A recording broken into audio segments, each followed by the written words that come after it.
అయ్యా గౌరవనీయులైన రాష్ట్ర ముఖ్యమంత్రి వర్యులు రేవంత్ రెడ్డి గారు, మీకు ఒక నమస్కారం. మీకు 10,000 నమస్కారాలు. నేను రాష్ట్ర సర్పంచ్ జేఏసీ కార్యదర్శిని మాట్లాడుతున్నా. నా పేరు నెమ్మలి సుభాష్. సిద్దిపేట డిస్టిక్ ఇబ్రహీంనగర్ గ్రామ సర్పంచ్ని మాట్లాడుతున్నా. అయ్యా, కొంచెం మా బాధలను అర్థం చేసుకో. మా బిల్స్ రాలేదు, పనులు చేసినాం. రాష్ట్ర వ్యాప్తంగా 12,700 మంది సర్పంచులు ఉన్నారు. ఒకరి 10 లక్షలు, ఒకరు 20 లక్షలు, ఒకరు 30 లక్షలు ఉన్నాయి. ఉండొచ్చు, దాదాపుగా ఒక 1,200 కోట్లు ఉండొచ్చు. ఎందుకు మా బిల్స్ ఇస్తలేరు? మేము ఏం పాపం చేసినాం? ఎందుకు ఇంత కక్ష కట్టారు మాపై? అయ్యా, అంతా మేము పేద, మధ్యతరగతి, నిరుపేద కుటుంబాలకు చెందినమయ్యా. సీఎం గారు, కొంచెం అర్థం చేసుకోండి. మేము కోటీశ్వరులం కాదు, మాకు ఆస్తులు లేవు, అంతస్తులు లేవు. అప్పటి ప్రభుత్వ ఆదేశాలు కావచ్చు, అధికారుల బలిమి వాళ్ళు పెట్టిన ఆదేశాలు కావచ్చు, మరి మా గ్రామాలు కూడా అభివృద్ధి చెందాలని చెప్పి అప్పులు తెచ్చినాం. 3%, 4% అప్పులు తెచ్చి, బంగారం ఉంటే కూడా బంగారం కుదబెట్టి గ్రామంలో అభివృద్ధి పనులు చేసినాం. ఆ బిల్స్ రాక ఇప్పటికీ ఏడుస్తూ ఉన్నాం. మీకు పలుమార్లు విన్నవించుకున్నాం. మిమ్మల్ని ఎన్నోసార్లు కలిసి మీకు విన్నవించుకున్నాం. పంచాయతీరాజ్ మినిస్టర్ సీతక్క గారిని కూడా కలిసి విన్నవించుకున్నాం. చివరికి గవర్నర్ కూడా కలిసి గవర్నర్ గారితో కూడా మా బాధలు, మా ఆవేదన విన్నపాలని మేము తెలియపరిచినాం. కానీ మీకు ఇంతవరకు నిమ్మకు నీరెత్తినట్టు ఉన్నారు. ఇంత కూడా మమ్మల్ని పట్టించుకోవడం లేదు. ఏం పాపం చేసినాం? సర్పంచ్ల మీద ఇంత కక్ష కట్టడం అనేది ఇది న్యాయమేనా? మీకు ధర్మమేనా? మేము పనులు చేయలేదా గ్రామాలల్లో? మీకేమైనా డౌట్ ఉంటే రండి, గ్రామాలకు వచ్చి ఎంక్వైరీ చేయించుకోండి. ఏ సర్పంచ్ ఏ పని చేయించిండు, ఎవడు చేయించలేదు అనేది చూసుకోండి. ఒకవేళ చేయక నిజంగానే దొంగ బిల్లు లాంటి ఏమన్నా తప్పుడు రికార్డ్స్ చేస్తే వాడిని వెంటనే తీసుకొని బొక్కలేంచురు. అంతేగాని ఇట్లా మరి ఇంత ఘోరంగా మమ్మల్ని కక్షగట్టి రాజకీయ రంగు పూసి ఆ పార్టీ ఈ పార్టీ అని చెప్పి మనసులో పెట్టుకొని ఏదో అంటారు చూడు, ఊరవిష్క మీద బ్రహ్మాస్త్రం ప్రయోగించినట్టు ఈ మధ్యతరగతి సర్పంచులను ఇలా హింసించడం ఇది పద్ధతి కాదు. ఈరోజు రాష్ట్ర వ్యాప్తంగా సర్పంచులందరూ ఆత్మహత్యలకు సిద్ధంగా ఉన్నారు. ఇది నగ్న సత్యం, గుర్తుంచుకోండి. నిజంగానే మా బిల్స్ మీరు ఇవ్వకుండా మళ్ళీ సర్పంచ్ ఎలక్షన్లు పోతే మాత్రం ఖచ్చితంగా ఏదో ఒకటి జరుగుతుంది. మా ఉసురు తగులుతుంది, మా పిల్లల ఉసురు తగులుతుంది. మీకు కానీ మీ ప్రభుత్వం కానీ పుట్టగతులు లేకుండా పోతారు. అంటే ఈరోజు మిమ్మల్ని నేను ఏదో శాపించాలని అంటలేను, మా బాధలు విన్నవిస్తున్నాను మీకు. మాది ఏ పార్టీ కాదు.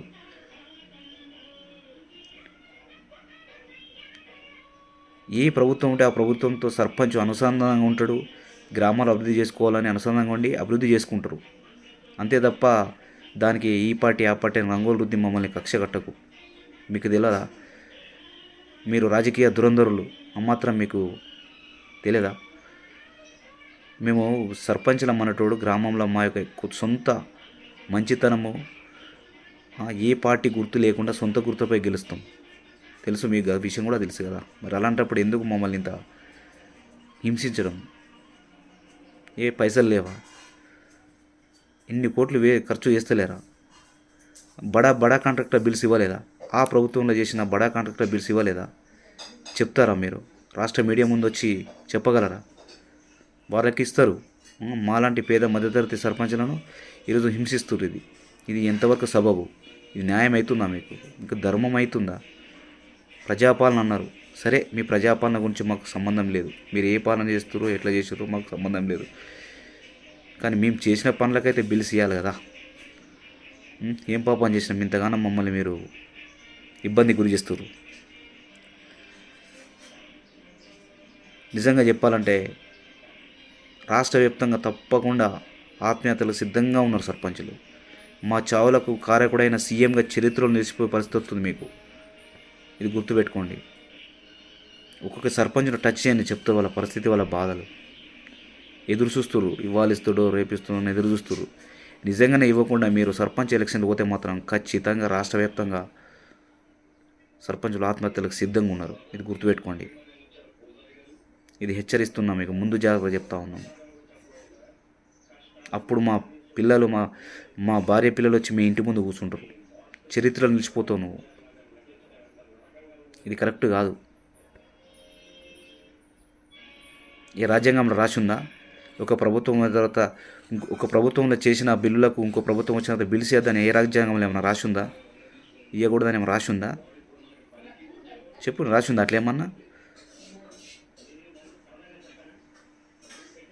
ఇంటికి తండ్రి చనిపోతే పెద్ద కొడుకును వచ్చి ఇంటికి తండ్రి అప్పులు చేసి చనిపోతే వచ్చి ఇంటి పెద్ద కొడుకును అడగరా? పెద్ద కొడుకుని అప్పులు ఇవ్వపో, మా ఆయన అడుకోపో అని అంటాడా? అంటే ఊరుకుంటారు ఎవడన్నా? అది సమంజసమేనా? సమాజం ఒప్పుకుంటుంది అట్లాంటిని? అట్లాంటి ఫ్యామిలీనే వెలివేస్తుంది. మరి అలాంటప్పుడు మీరు మమ్మల్ని ఇంత ఘోరంగా చేస్తే రేపు ప్రజలు మీ ప్రభుత్వాన్ని వెలివేయరు అనుకుంటున్నావా? 100కి 200% వెలివేస్తుంది. రాష్ట్ర ప్రజలు మొత్తం గమనిస్తున్నారు. ప్రతిపక్ష పార్టీలు కూడా మాకు మద్దతు తెలుపుతున్నాయి. కొంచెం అర్థం చేసుకోండి. అన్ని పార్టీలు మద్దతు చేస్తున్నాయి. ఎందుకు చేస్తున్నాయి? మా వైపు న్యాయం ఉంది, ధర్మం ఉంది.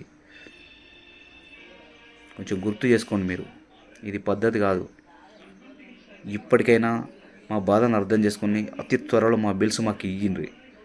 మీ హక్కున చేర్చుకోండి. కావాలంటే సిద్ధంగా ఉన్నాం. అంతేకాని ఊరవిసుక మీద బ్రహ్మాస్త్రం ప్రయోగించినట్టు మమ్మల్ని ఇట్లా అరిగోస పెట్టడం ఇది సబబు కాదు. మీకు మంచిది కాదు. మీరు అనుకుంటుర్రు. మీకు ఇచ్చే సలహాదారు కూడా మీకు పక్కన కరెక్ట్ లేరు. సర్పంచ్లమయ్యా మేము, పేద మధ్యతరగతి నిరుపేద సర్పంచ్లము. కొంచెం అర్థం చేసుకో. మా గ్రామాలకు వచ్చి టచ్ చేసి చూడు. మా సర్పంచ్లు మేము